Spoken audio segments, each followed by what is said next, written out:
प्रदोष की आपको बधाई हो। प्रदोष शाम का जो समय होता है, प्रदोष काल जो होता है, उसका वर्णन जब हम करते हैं, ये प्रदोष की पूजन का विधान किसने बनाया, ये प्रदोष की पूजन का नियम किसने बनाया, ये प्रदोष की संध्या काल का, प्रदोष के समय का पूजन का विधान कौन बनाया, ये प्रदोष के समय पर एक बेलपत्र चढ़ाने का विधान किसने बनाया, प्रदोष के समय पर एक समीपत्र चढ़ने का विधान किसने बनाया। प्रदोष के समय पर अगर मान लो कोई भिखारी से भिखारी व्यक्ति भी है जो ठेला चला रहा है, उसके पास में खाने के लिए कुछ नहीं है, फटे कपड़े पहन रहा है, उसकी जिंदगी में कुछ भी नहीं बचा और कर्जे में लतालूम हो गया, एक चावल का दाना अगर वो प्रदोष के दिन, प्रदोष काल में शाम के समय पर शंकर के शिवलिंग पर चढ़ा देता है तो 3 या 4 प्रदोष में उसका कर्जा चूकना प्रारंभ हो जाता है। प्रदोष का विधान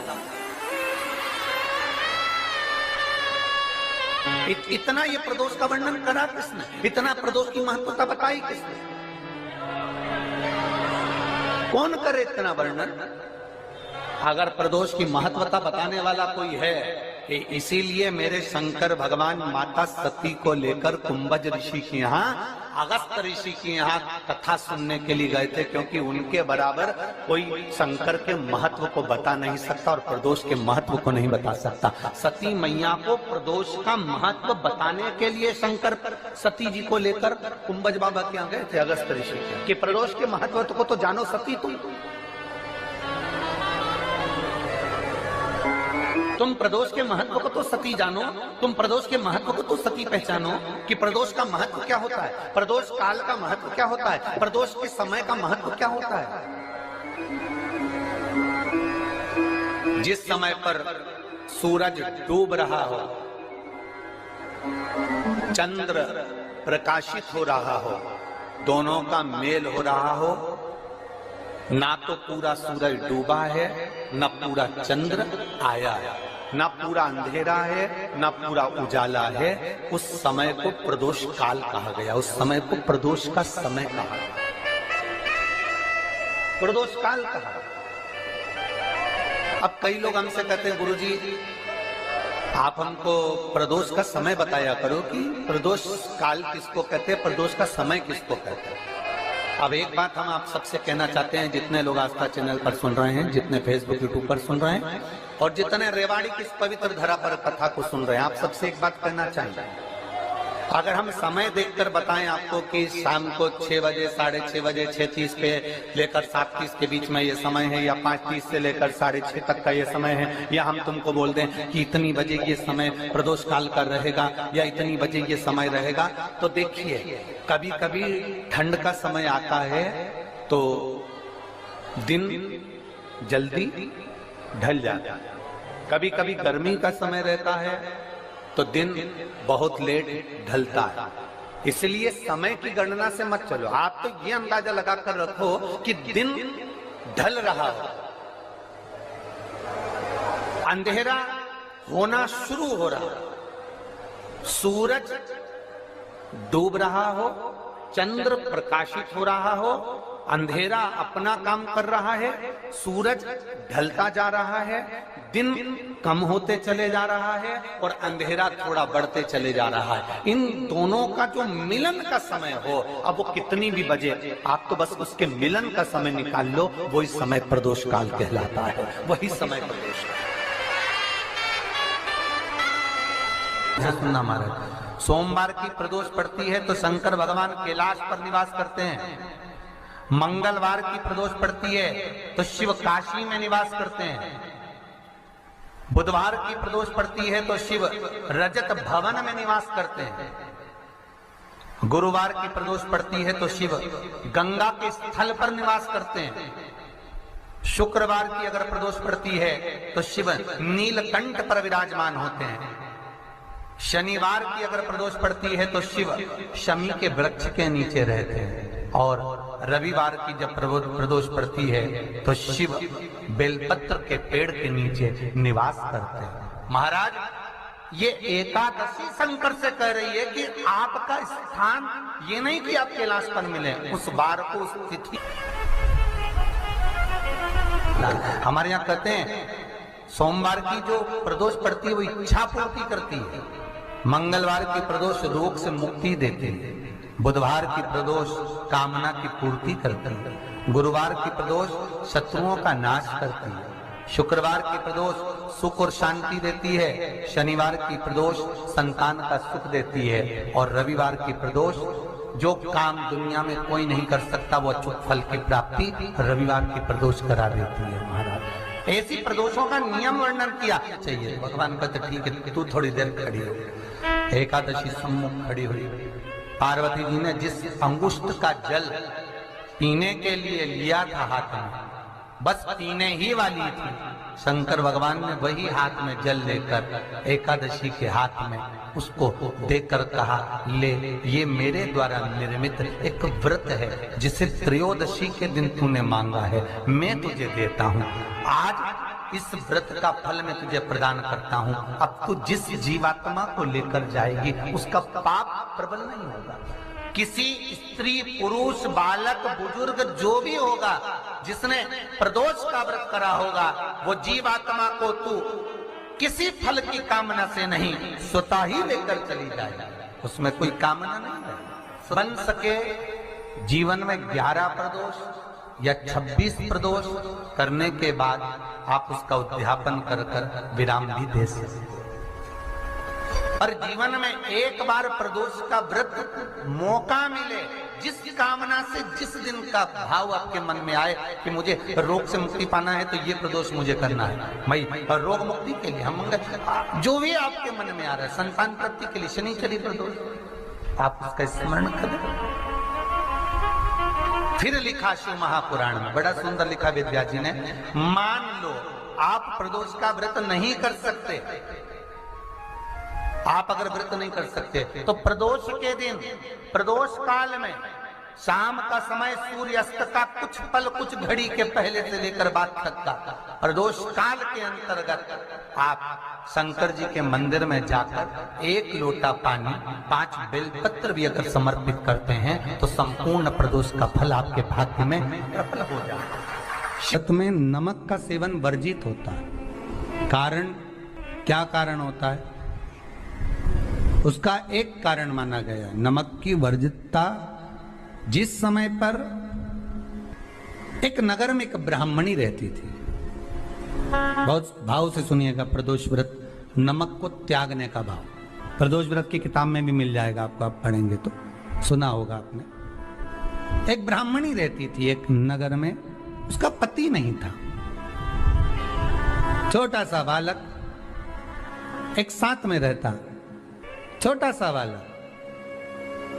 अब ब्राह्मण के घर की धर्म पत्नी है, ब्राह्मण कर्मकांड करने वाला, पूजन करने वाला, पाठ करने वाला, अनुष्ठान करने वाला, पूजन करने वाला, मंत्र जाप करने वाला, भगवत भक्ति में डूबने वाला। ब्राह्मण तो चले गया, ब्राह्मणी बच्चे के साथ रह रही, क्या करे वो, अकेली निवास कर रही है, अकेली रह रही है। और ब्राह्मणी बच्चे के साथ भ्रमण करती रहती, घूमती, कहीं कहीं दर दर जाकर कुछ भिक्षा को मांग कर लेकर आ जाती, और भिक्षा लाने के बाद में उस भिक्षा को जब लेकर आती तो अपने बच्चे को भी खिलाती और स्वयं भी उसका पान करती। एक दिन ब्राह्मणी भ्रमण करते करते प्रदोष काल के समय पर शिव मंदिर में प्रवेश करी। प्रदोष काल के समय पर और शंकर मंदिर में जब प्रवेश करा, प्रदोष काल किसको कहते हैं?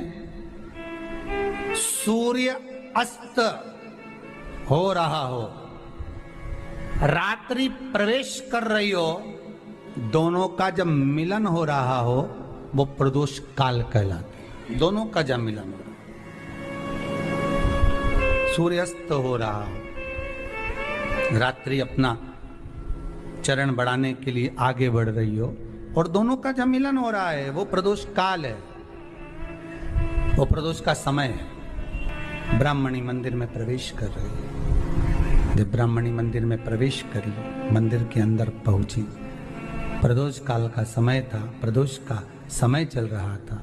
और प्रदोष काल के उस समय में, प्रदोष काल के उस समय में जब ब्राह्मणी ने देखा कि कोई भगवान की भक्ति में लगा हुआ है, भगवान के रस तत्व में डूबा हुआ है। आज ब्राह्मणी के पास में कुछ पदार्थ नहीं है, अपने बच्चे का पेट भरने के लिए कुछ सामग्री नहीं है, और कुछ आस लेके वो प्रवेश करिए, कुछ आस लेकर वो अंदर प्रवेश कर जाती है। कोई ऋषि की पत्नी, कोई ब्राह्मण जन की अर्धांगिनी उस प्रदोष के समय पर शंकर का अभिषेक पूजन कर रही थी, भगवान शिव की आराधना कर रही थी, भगवान की भक्ति में डूबी हुई थी। जब भगवान शिव की आराधना में डूबी हुई है, आराधना कर रही है, इस काल में वहां पर पड़ी हुई कुछ वस्तु को इस ब्राह्मणी ने मांग लिया। मेरे बालक को बहुत भूख लगी है, मेरा बच्चा बड़ा भूखा है, इसके भोजन लेते ही कहा इसमें तो स्वाद नहीं है, इसमें स्वाद नहीं है। उस ब्राह्मणी ने बड़ा सुंदर एक संवाद कहा। घर का जो बड़ा होता है ना, घर का जो भयो होता है, घर का बुजुर्ग जो होता है, घर का जो प्रथम स्थल प्राप्त करने वाला, मेन कुर्सी पर अच्छी जगह पर जो बैठने वाला होता है ना, ब्राह्मणी कहती है वो कभी किसी वस्तु में ऐब नहीं देखता, मिनक नहीं निकालता। तो अन्नकूट की तारीख पे इनका नाम लिख लो, और अगला अन्नकूट आए तब दोनों की दशा देखना। एक जो चुपचाप खाकर चले गया, भगवान के प्रसाद को प्रसाद मानकर, प्रभु का दर्शन मानकर लेकर चले गया, वो उन्नति की सीढ़ी पर चढ़ता चले गया, और जो मिनक निकालता रहा वो साल भर खटर पटर की जिंदगी जीता रहा। भगवान के प्रसाद में कभी भी ध्यान रखिएगा, भगवान के प्रसाद के अंतर्गत स्वाद की कोई मूलता नहीं होती। भगवान का प्रसाद स्वयं स्वाद है। भगवान के प्रसाद में नमक नहीं देखना, मिर्ची नहीं देखना, भगवान के प्रसाद में शक्कर नहीं देखना, भगवान के प्रसाद में कुछ ये नहीं देखना कि कितना माल डला, कितना घी, कितना बादाम, कितना काजू, कितना इलायची डला। हाँ, यहां तक शास्त्र का स्वाद देखी थी ना, ये आपका एक जन्म का नहीं है, ये ना जाने कितने जन्म का है। ब्राह्मणी के मस्तिष्क में बैठ गया, ब्राह्मणी के उस पुकाना वो बक्कल में नहीं अक्कल में बैठ गया कि ये स्वाद नहीं देखना। इसलिए प्रदोष व्रत के अंतर्गत ब्राह्मणी ने उस दिन से विचार कर लिया कि जैसे आप पूजन कर रही हो, जैसे आप अर्चना कर रही हो, जैसे आप आराधना कर रही हो, ऐसी आराधना, ऐसी पूजन, ऐसी भक्ति में भी करूंगी, ऐसी आराधना में भी करूंगी। अब मैं स्वाद नहीं देखूंगी। तो प्रदोष व्रत करने वाले को ध्यान रखना चाहिए कि नमक का सेवन ना करे, भोजन ना करे, फलाहार करिए, फल का आहार करिए, प्रयास करिए। और यदि आपने व्रत का ले लिया भोजन का कि हम तो एक टाइम फलाहार करेंगे, एक टाइम भोजन करेंगे, ऐसा भी कई लोग प्रदोष ले लेते हैं, तो वो बात आपकी है, आप तक रखना, ठीक है, अपने मन तक। ठीक है, बाबा आपकी मनोकामना पूर्ण करे, वो भी पावर। अरे भगवान को धन्यवाद दो कभी कभी कि तूने अच्छे घर में पैदा किया, अच्छा परिवार दिया, अच्छा पति दिया, अच्छी पत्नी दी, अच्छे बच्चे दिए, अच्छा कुटुंब दिया, घर दिया, दुकान दी, जमीन जायदाद दी, शरीर अच्छा दिया, हाथ पैर आंख नाक मुंह सब बढ़िया दिया, एक के भी निपटा के नहीं भेजा तूने। मान लो एक आध निपटा के भेज देता तो क्या झगड़ा करने ऊपर जाते वाला।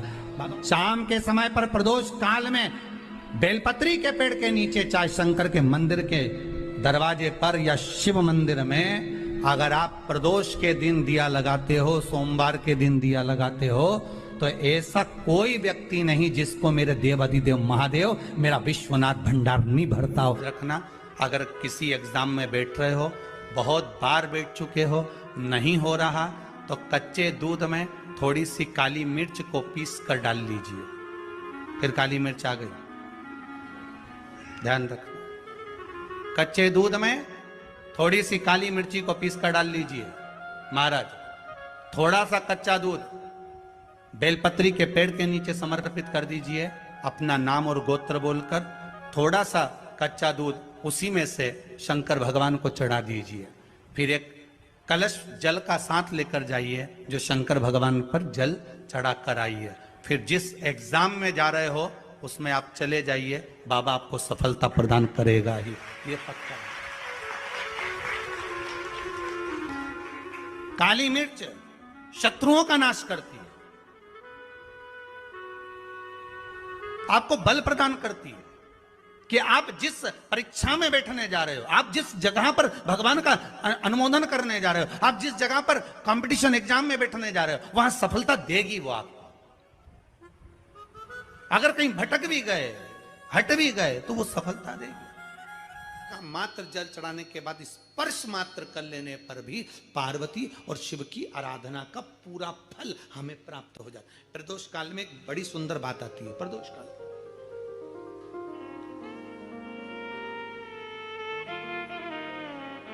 आप में से कोई प्रदोष का व्रत करते हैं? करते हो आप लोग? ठीक है। कितने लोग हैं जो नहीं करते? हाथ उठा लो। ठीक है, नहीं करते ना, कोई बात नहीं, रख लो, रख लीजिए। 26 प्रदोष का, 24 तो 12 महीने की और अधिक मास की 2, 26 प्रदोष का फल, 26 प्रदोष का फल एक क्षण में प्राप्त हो जाता है। एक क्षण में। कब?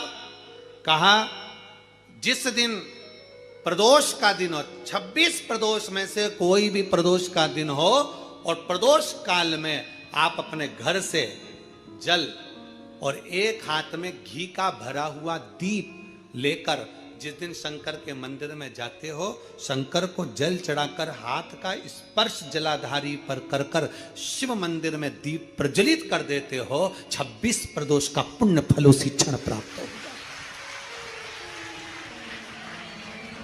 26 प्रदोष का फल एक ही दिन में, एक ही क्षण में प्राप्त हो जाता है। 26 प्रदोष।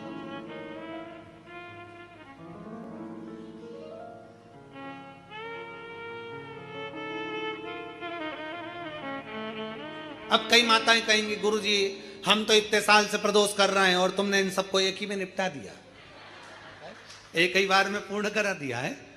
हम इतने साल से कर रहे हैं, वो क्या? देखो तुम सब व्रत कर रहे हो ना, तो ये आजकल की जो नव युवक पीढ़ी है, ये हो सकता है व्रत कर पाए ना कर पाए। आजकल की जो नव युवक पीढ़ी है, बहुएं हैं, बेटियां हैं, नौकरी में, सर्विस में लगी रहती हैं, दिन भर उनको मानसिक टेंशन भी बना रहता है, घर परिवार सब देखना, करना, ये करना, वो करना, तो हो सकता है इनका प्रदोष व्रत नहीं हो पाए। तो पर ये भूल से भी प्रदोष के दिन, किसी भी प्रदोष में अगर शंकर के मंदिर में घर से जाते समय जल और एक घी से भरा हुआ माटी का दीपक बाती लगा हुआ लेकर चलेगा और शिव को जल चढ़ाकर पार्वती के स्पर्श कर कर दीप प्रज्वलन कर दें, बाबा को विनय कर दें, पूरी 26 प्रदोष का फल प्राप्त हो जाता है। उन बेटों उन बच्चों नहीं है इतना। शिव तत्व की प्राप्ति, भगवान शंकर की प्राप्ति, कार्तिक के महीने में जो 2 प्रदोष पड़े, शरद पूर्णिमा से लेकर कार्तिक पूर्णिमा के मध्य में जो प्रदोष पड़ती है, उस प्रदोष पर प्रदोष काल में अगर एक आधी चम्मच भी गौ माता का दूध मिल जाए, एक छोटी सी कटोरी में सीधे हाथ में दूध और उल्टे हाथ में दूध, जल का पात्र या उसी पात्र के ऊपर दूध का पात्र रखकर हाथ में लेकर जो शंकर के शिवालय में देहली पर खड़ा होकर शंकर से अपनी कामना कर कर शंकर के मंदिर में जाकर दूध अशोक सुंदरी वाली जगह पर चढ़ाकर जल शंकर के शिवलिंग पर जो समर्पित कर देता है, देवाधिदेव महादेव उसकी कामना पूर्ण कर देते हैं, पूर्ण कर। दुनिया के लोग कहते हैं कि कार्तिक का महीना भगवान नारायण का है, दुनिया के लोग कहते हैं कार्तिक का महीना लक्ष्मी जी का है, दुनिया के लोग कहते हैं कार्तिक का महीना इन देवता का है, लक्ष्मी महारानी का है। जरा विचार करिएगा, माता लक्ष्मी स्वयं इस कार्तिक के महीने में शंकर भगवान की आराधना करती है। कार्तिक के महीने क्या नाम है शिव जी का? कुबेरेश्वर महादेव। कुबेरेश्वर महादेव का मतलब, कभी आप मोबाइल पर सर्च मारिएगा, कुबेरेश्वर महादेव का फोटो निकालिएगा, मूर्ति निकालिएगा कि भगवान शंकर, एक तरफ लक्ष्मी जी बैठी है, एक तरफ कुबेर बैठा है। शंकर भगवान ओघड़दानी खड़े होकर माता लक्ष्मी और कुबेर दोनों को धन प्रदान कर रहे हैं, दोनों को संपदा।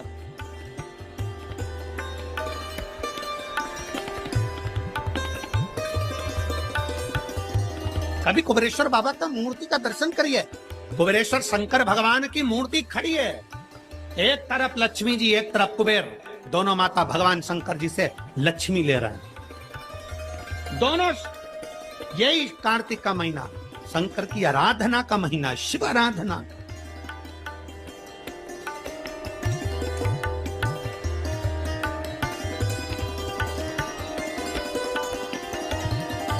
शंकर की आराधना कैसी करिए? शिव आराधना।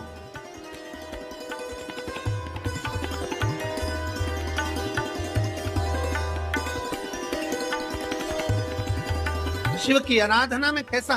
केवल एक कटोरी में दूध, 2 प्रदोष का शरद पूर्णिमा से कार्तिक पूर्णिमा के बीच में, एक महीने के अंदर, पूर्णिमा के अंदर, पूर्णिमा शरद पूर्णिमा कार्तिक पूर्णिमा के अंदर 2 प्रदोष पढ़े। वो दोनों प्रदोष जब पढ़े, उस प्रदोष में थोड़ा सा, आधी चम्मच, 1 चम्मच गाय का दूध हो, भले थोड़ा सा दूध और 1 लोटा जल। आप बाबा को देव तो अष्टकुंदरी वाली जगह पर चढ़ाओ दूध, और जल चढ़ाओ कहाँ? जम के बोलो, शंकर के शिवलिंग समर्पित। माता पार्वती जी ने शिव की आराधना करी है, ब्रह्मा जी ने शिव की आराधना करी है। इसी कार्तिक के महीने में स्वयं कुबेर ने, इसी कार्तिक के महीने में स्वयं कुबेर ने भगवान शंकर से लक्ष्मी प्राप्त करी, धन वैभव प्राप्त करा, कुबेर पद प्राप्त करा।